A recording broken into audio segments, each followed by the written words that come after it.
हैं UP police की constable की और जो एसआई की वैकेंसी आया है उसका जो है तैयारी कर रहे हैं। ठीक है, तो चलिए हमारा जो है आज का लेक्चर नंबर 4 होने वाला है। लेक्चर जो है आज हमारा कौन सा होगा, लेक्चर नंबर 4 होगा। ठीक है, ये 4 नंबर का लेक्चर जो है हमारा आज चलेगा, क्योंकि इसके पहले तक जो है हम 3 लेक्चर को आपको जो है कंप्लीट करा चुके हैं। तो चलिए बिना कोई देरी के क्वेश्चन की शुरुआत करते हैं।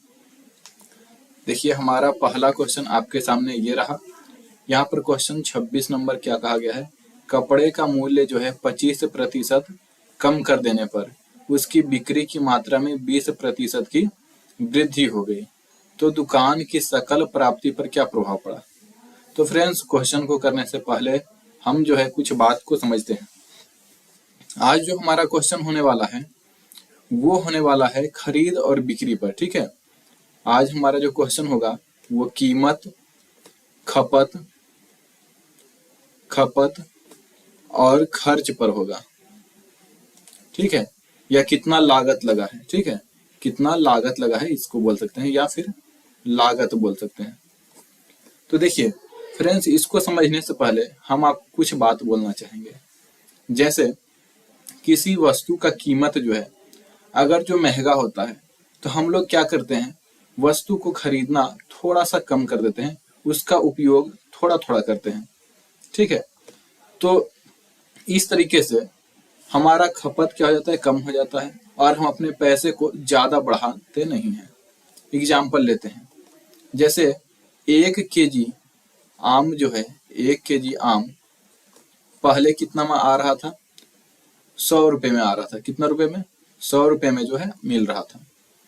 पर अब जो है 1 केजी आम का दाम जो है, 1 केजी आम का दाम जो है वो मान लिया जाए कि 200 रुपए हो गया। ठीक है, तो हम लोग क्या करते हैं, पहले जहां हम लोग 1 केजी आम खाते थे, अब हम 1 केजी ना ला करके आधा केजी आम ही क्या करते हैं, खरीदते हैं इस सीजन में, क्योंकि ये अभी महंगा है। तो यहाँ पर जो हम बात आपको समझाना चाह रहे हैं वो ये है कि किसी भी वस्तु का दाम बढ़ने पर हम उसका क्या करते हैं, खपत कम कर देते हैं। ठीक है, तो यहाँ पर हम क्वेश्चन को अब समझते हैं। क्वेश्चन देखिए हमारे पास है, कपड़े का मूल्य में क्या हुआ, 25% कम हो गया। ठीक है, तो देखिए 25% को पहले आप स्केलिंग फैक्टर निकालिए या मल्टीप्लाइंग फैक्टर, तो ये हो जाएगा 25/100। ये क्या हुआ, कपड़े का मूल्य क्या हुआ, कम हो गया है, तो माइनस कर देते हैं। ये 1 बार में कटेगा और ये 4 बार में कटेगा, तो 1/4। ठीक है, तो कपड़े का मूल्य जो है, कीमत, कपड़े का कीमत बोल सकते हैं, पहले 4 था, अब 1 कम हो गया, तो कितना हो गया, 3 हो गया। ठीक है, उसके बाद बोला है कि उसका बिक्री जो होता है वो तो बढ़ेगा ही, तो कितना परसेंट बढ़ता है, 20%। तो यहाँ पर हम 20% का स्केलिंग फैक्टर निकाले तो ये 20/100 हो जाएगा। ठीक है, और ये प्लस में होगा, ये 20 से कम 20 और 20 पंचे 100। तो यहाँ पर देख रहे हैं कि 1 का वृद्धि हो गया 5 पर। तो यहाँ पर उसका जो बिक्री है ये क्या हो गया, उस दुकानदार का जो बिक्री है वो पहले कितना होता था, 5, और अब कितना हो रहा है, 6 हो रहा है। अब देखिए उस दुकानदार को जितना रोज इनकम आता होगा, या जितना हम बोल सकते हैं सकल प्राप्ति होता होगा, यानी जितना वो टोटल सेलिंग करता होगा एक दिन में, वो अब क्या हो गया, देखिए पहले होता था 5 गुना 4 कीजिएगा, कीमत पहले 4 रुपए था और 5 कपड़ा बिकता था, तो ये हो गया 20 रुपए पहले सेलिंग होता था। अब जो है कीमत क्या हो गया, 3 रुपया हो गया, और कपड़ा कितना बिक रहा है, 6, तो 6 तिहाई कितना हो गया, 18 रुपया। तो पहले जो है दुकानदार जो है दिन भर में कितना इनकम कर लेता था, 20 रुपया, आज कितना इनकम कर रहा है, 18 रुपया। तो देखिए कितना कम इनकम किया। तो बोलिएगा कि सर जी 2 रुपये जो है कम इनकम कर रहा है, कितना पर, पहले 20 करता था तो 20 पर, परसेंट में लाने के लिए 100 से 20 पंचे 100, तो हमारा जो है 10%, कितना हो गया, 10% की कमी होगा, माइनस में है क्योंकि 10% का ह्रास होगा। ऑप्शन डी जो है यानी 4 नंबर सही होगा। नेक्स्ट क्वेश्चन है, चीनी का कीमत में 15% की कमी हुई, तो इसको देखिए स्केलिंग फैक्टर क्या होगा, 3/20। ठीक है, 15% का वैल्यू क्या हो जाएगा, 15% का वैल्यू 3/20, तो 3 का क्या हो रहा है, कमी हो रहा है कीमत, तो कीमत क्या हो जा रहा है, कीमत की बात करें तो पहले था 20 और अब 3 कम हो जा रहा है तो कितना हो रहा है 17। अब बोला है कोई व्यक्ति कितने प्रतिशत उपभोग को बढ़ा सकता है ताकि व्यय में क्या हो, कोई परिवर्तन ना हो, यानी उसका खर्च जो है जितना पहले था उतना ही रहे। तो देखिए इसको 17 और इसको अगर जो 20 से कर दें, इसका खर्च जो है ये जो है उपभोग इतना करें, उपभोग अगर जो पहले 17 करते हो और आज 20 करें तो देखिए जो पहले लागत लगता हो 17 दूनी 34 340 रुपये और आज भी लग रहा है 340 रुपये। तो ये हो गया हमारा व्यय। तो देखिए व्यय हमारा सेम है कि नहीं, तो हमको कितना करना पड़ा, उपभोग में 3 जो है बढ़ाना पड़ा। तो 3 बढ़ाना पड़ा, कितना पर बढ़ाना पड़ा, 17 पे। परसेंट में लाने के लिए 100% से गुना। ये हो गया हमारा 300 बटा का 17%। क्या यहाँ तक बात क्लियर है? एकदम शानदार तरीके से। चलिए नेक्स्ट क्वेश्चन हमारे पास है। यहाँ पर क्वेश्चन का है एक वस्तु की कीमत में 36% की क्या होता है, वृद्धि हुई। ठीक है, 36% की कीमत में वृद्धि हुई तो 36 बटा का 100, 4 9 36, 25 चौके 100 प्लस में है। तो ये हो गया पहले था 25 और अब जो है 9 की वृद्धि हो गई तो 25 और 9 हो गया 34। तो देखिए कीमत क्या हो रहा है, वस्तु की कीमत की बात करें तो 25 से 34 हो जा रहा है। बोला है खरीदी गई मात्रा में 30% की कमी हुई, 30% की कमी। इसके लिए क्या होगा, 30 बटा का 100, 30 बटा का 100, 1 0 से 0 कटेगा, पहले 10 और 3 कम। मात्रा में क्या हो गया, मात्रा में पहले 10 आज है 7, 3 कम हो गया। अब ये हमारा क्या निकलेगा, ये हमारा निकलेगा व्यय। ठीक है, खर्च निकल जाएगा। तो ये निकलेगा हमें क्या, 25 दहम के 250 और ये 7 से गुना कीजिएगा तो 7 चौके 28 और 7 तिहाई 21 और 2 23। तो 250 में से 238 हो जा रहा है। पहले खर्च हो रहा था 250, आज खर्च हो रहा है 238। कितना डिक्रीज हो गया, कम हो गया है। तो कम हुआ कितना, 12 की कमी हुआ। किस पर, 250 पर। प्रतिशत मिलाने के लिए 100% से गुना। ठीक है, यहाँ 1 0 से 1 0 कटेगा, 5 से 25। ठीक है, और ये 5 से 2 बार में। ठीक है, 12 दूनी का 24 बटा 5 हो गया। ठीक है, अब ये हमारा हो जाएगा 4.8% की कमी हो गई, यानी 4.8% इंक्रीज नहीं डिक्रीज। कहाँ है, ऑप्शन डी। चलिए नेक्स्ट क्वेश्चन हमारे पास है एक व्यक्ति अपनी चीनी की खपत में 42.84% की वृद्धि करता है। ठीक है, तो यहाँ पर देखिए वृद्धि कितना कर रहा है, 42.84 की। तो इसका जो है स्केलिंग फैक्टर पहले क्या होगा ये बताइए। तो हम इसको लिख सकते हैं, इसको हम क्या लिख सकते हैं, 6 गुना 7.12%। ठीक है, और ये जो वैल्यू होता है 7.12%। अब हम इसको लिखेंगे 6 गुना 7 प्लस 0.12। ठीक है, और ये परसेंट हो गया, ये 6 हो गया और ये जो है 7 हो गया प्लस 0.12 किसका वैल्यू होता है, ये हमने आपको याद करने के लिए बोला था। तो ये जो वैल्यू होता है 1/7 का होता है। तो अब यहाँ से हम लिख सकते हैं 6 गुना 7.1/7%। क्लियर। अब यहाँ से क्या होगा, 6 गुना, अब इसको हम तोड़े तो ये कितना हो जाएगा, 7 संते 49 और 1 50/7%। अब इसका स्केलिंग फैक्टर निकाले तो 50/7 और गुना 1/100। 50 से काटिए 2 बार में। ठीक है, अब ये हो जाएगा 2 से काटिएगा 3 बार में, तो ये हो जाएगा 3/7। तो 3/7 का क्या हो रहा है, वृद्धि हो रहा है, यानी प्लस हो रहा है। आप चाहें तो इसका डायरेक्ट वैल्यू याद रख सकते हैं, पर हमने आपको ये सॉल्व करने के लिए बताया। ठीक है, क्योंकि याद करना कितना रखिएगा याद, क्योंकि चीनी की कीमत जो है 1% से कम हो जाती है। ठीक है, खपत क्या हो रहा है, 42% की वृद्धि होता है। ठीक है, तो यहाँ पर देखिए खपत में क्या हो रहा है, खपत हो जा रहा है, पहले 7 था, 3 बढ़ गया 10 हो जा रहा है। और चीनी की कीमत में क्या हो रहा है, x% की कमी हो रहा है। ठीक है, अब चीनी की कीमत जो है x% की कमी कैसे हो रहा है, तो देखिए पहले ये x/100 हो जा रहा है। ठीक है, अब यहाँ पर क्या बोला है, व्यय जो है सेम रहता है, व्यय क्या रहता है, सेम। तो खर्च सेम कब रहता है, जब ऐसा होता है, जब इसका रेशियो उल्टा हो, कीमत का रेशियो जब खपत का उल्टा हो तो व्यय क्या होता है, सेम होता है। देखिए यहाँ पर सेम होगा कि नहीं, 10×70 और 10×70। ठीक है, तो हमको यहाँ पर एक बात तो समझ में आ गया कि कीमत का रेशियो जो है वो सेम कब रहता है, जब क्या हो, व्यय का रेशियो सेम तब होता है जब कीमत जो है वो खपत का उल्टा हो।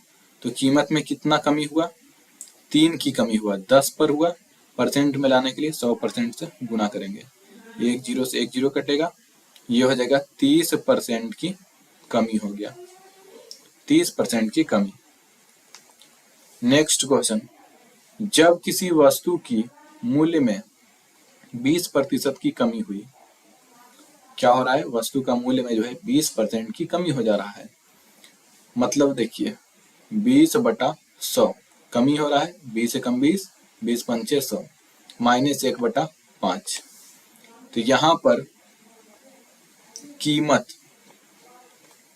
5 से 4 हो जा रहा है, तो उसकी बिक्री में जो है 1% की वृद्धि हो जाती है। ठीक है, राजस्व प्राप्ति में क्या होता है, 60% की वृद्धि। कीमत में जो वृद्धि हो रहा है वो तो हमको नहीं पता है। ठीक है, पर इसका राजस्व प्राप्ति जो है, राजस्व में जो है 60% की वृद्धि हो रहा है। मतलब देखिए 60% का वैल्यू हो गया 6/10, यानी कि 3/5, 3 की वृद्धि हो रहा है 5 पर, यानी कि 5 से जो है वो 8 हो जा रहा है। ठीक है, अब हम ऐसा करते हैं, इसमें क्रॉस मेथड लगाते हैं।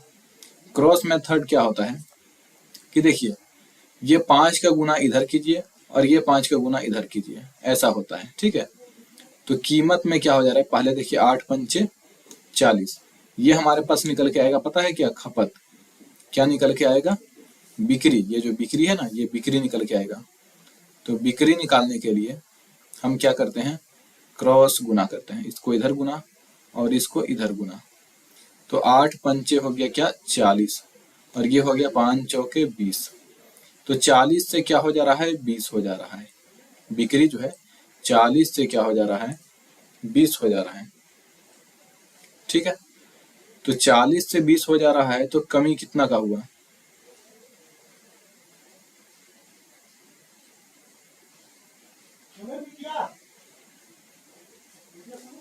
देखिए यहाँ पर जो है हम इसको पहले एक बात समझ लेते हैं, ये हमने गलती बोल दिया। देखिए राजस्व जो है हमारा क्या हो जा रहा है, 5 से 3 कम हो जा रहा है, तो ये 2 होगा। क्लियर, ये क्या हो जाएगा, 2 हो जाएगा। देखिए यहाँ पर 60% की क्या हो रहा है, वृद्धि हो रहा है ना। यहाँ पर बोला यदि राजस्व प्राप्ति में 60% की वृद्धि हो तो 5 से क्या होगा, ये 8 होगा। ये 5 से क्या होगा, 8 होगा। अब देखिए ऐसा करते हैं, यहाँ पर इसको सॉल्व करने के लिए हम एक दोबारा लिखते हैं। इसको सॉल्व करने के लिए राजस्व में जो है, राजस्व में भाग लगाते हैं किसका, कीमत का। तो हमें मिलता है क्या चीज, 5/8 था राजस्व, और कीमत क्या है, कीमत हमारा क्या है, 5/4 है। तो हमारा जो अब मिलेगा यहाँ पर प्राप्त जो होगा, वो होगा प्राप्त बिक्री। क्या प्राप्त होगा, बिक्री जो है प्राप्त होगा। क्लियर है, तो बिक्री प्राप्त होगा। तो इसको हम कैसे सॉल्व करेंगे, तो इसको सॉल्व ऐसे क्रॉस मेथड से, इसको इधर गुना करेंगे और इसको यहाँ गुना करेंगे। हमें राजस्व को ऊपर लिखना है, ये बात को ध्यान रखना है। तो 4 पंचे का कितना हो गया, 20 हो गया, और 5 अंठे का क्या हो गया, 40 हो गया। देखिए राजस्व कितना हो जा रहा है, 20 बढ़ जा रहा है, और किस पर बढ़ रहा है, तो 20 पर ही। ठीक है, परसेंट में लाने के लिए 100 से गुना, इसको काटेंगे और हमारा जो है 100% जो है हमारा करेक्ट आंसर होगा, 100% की वृद्धि हो गया। तो ऑप्शन 3 जो है हमारा सही जवाब होगा। चलिए नेक्स्ट क्वेश्चन हमारे पास है, डीजल की कीमत में जो है 16% की वृद्धि होती है। ठीक है, तो 16% की वृद्धि कीमत में होती है, तो ये हो गया कितना, 16/100 प्लस होगा। ठीक है, तो कीमत क्या हो जा रहा है, कीमत यहाँ लिखते हैं, कीमत हो जा रहा है 100 से हो जा रहा है 116। चाहे तो आप इसको काट सकते हैं, नहीं तो ऐसा भी छोड़ सकते हैं। एक व्यक्ति अपने डीजल के व्यय में केवल 10% की वृद्धि करना चाहता है। ये अपने खर्च में कितना वृद्धि करना चाहता है, 10% का।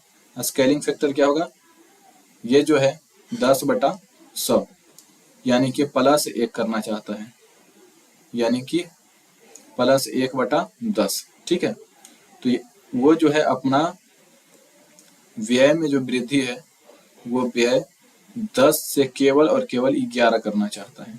क्लियर है। अब यहाँ पर देखिए क्या होगा,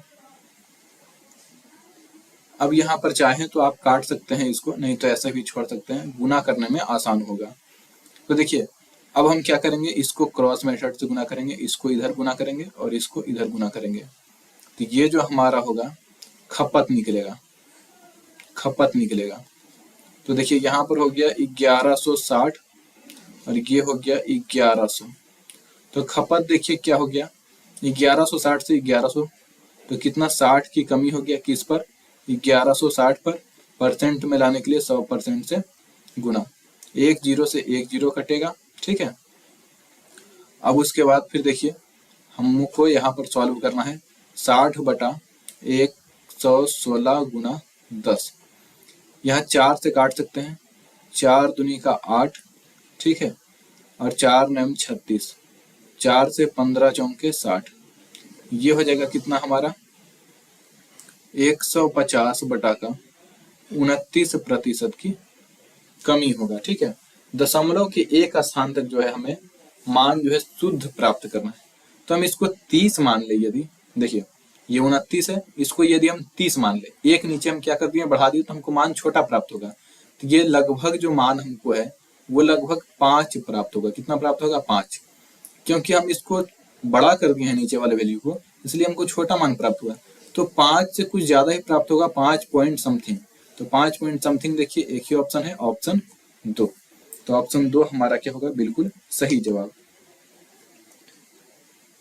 चलिए नेक्स्ट क्वेश्चन हमारे पास है, वर्तमान में जिस चावल को 29 रुपये प्रति केजी की दर से बेचा जा रहा है, पिछले महीने उसका मूल्य जो है 25 था। ठीक है, तो कीमत क्या था, 25 से हो गया कितना, 29। ये क्या हुआ, कीमत। फिर बोला गया है किसी परिवार को अपने चावल की खपत को कितने प्रतिशत तक क्या करना चाहिए, कम करना चाहिए, ताकि व्यय जो है पहले के समान रहे, खर्चा क्या रहे, पहले के समान रहे। तो देखिए खर्चा कब समान होता है, खर्च कब समान होता है, जब हम क्या करते हैं, खपत को जो है उल्टा, इसको जो है व्यय जो है, सॉरी, खपत को जो है उल्टा हम गुना करते हैं। यानी खपत हमारा ऐसे रहता, कैसे रहता, पहले रहता 29 और अब हो जाता महंगा होने पर 25। ये हम खपत करते हैं, तो हमारा व्यय क्या रहेगा, समान रहेगा। कैसे, देखिए यहाँ 25 गुना 29, यहाँ भी 25 गुना 29। तो ये व्यय जो है हमारा क्या है, सेम है, यहाँ पर भी जितना है उतना ही यहाँ पर आएगा। हमको गुना नहीं करना है, बस हम बता रहे हैं आपको। अब बोला गया है कि खपत में कितने प्रतिशत की कमी करना चाहिए, तो हमको 29 से 25 करना चाहिए। ठीक है, तो हम कमी कितना का कर रहे हैं, हम कमी कर रहे हैं 4 की। 4 की कमी किस पर कर रहे हैं, 29 पर। परसेंट में लाने के लिए 100% से गुना। तो हमारा जो आंसर होगा वो 400/29% हो जाएगा। इसका हमको क्या बोलना है, निकटतम पूर्णांक में आंसर चाहिए। इसको आप 29 को 30 मान लीजिए तो 1 0 कटेगा, 13 या 39, 13 पॉइंट समथिंग आएगा, 13 से ज्यादा आएगा वैल्यू, तो 13 से ज्यादा वैल्यू 14 जो है हमारा सही आंसर होगा। क्लियर है। चलिए नेक्स्ट क्वेश्चन हमारे पास है, पेट्रोल की कीमत में 28% की वृद्धि हुई। ठीक है, एक व्यक्ति अपने व्यय को केवल 22% बढ़ाना चाहता है, लगभग कितने प्रतिशत तक उसे अपने उपभोग में कमी करना होगा। तो यहाँ पर देखिए व्यय पहले लिखिए कि व्यय कितना बढ़ाना चाहता है, व्यय कितना करना चाहता है, 22% बढ़ाना चाहता है, यानी 100 से 122 करना चाहता है। क्लियर है। लेकिन पेट्रोल की कीमत में कितना वृद्धि हुआ, 28% का। कीमत क्या हो गया, कीमत हो गया 100 से 128। आप चाहें तो इसको काट सकते हैं। क्लियर, देखिए काटिए,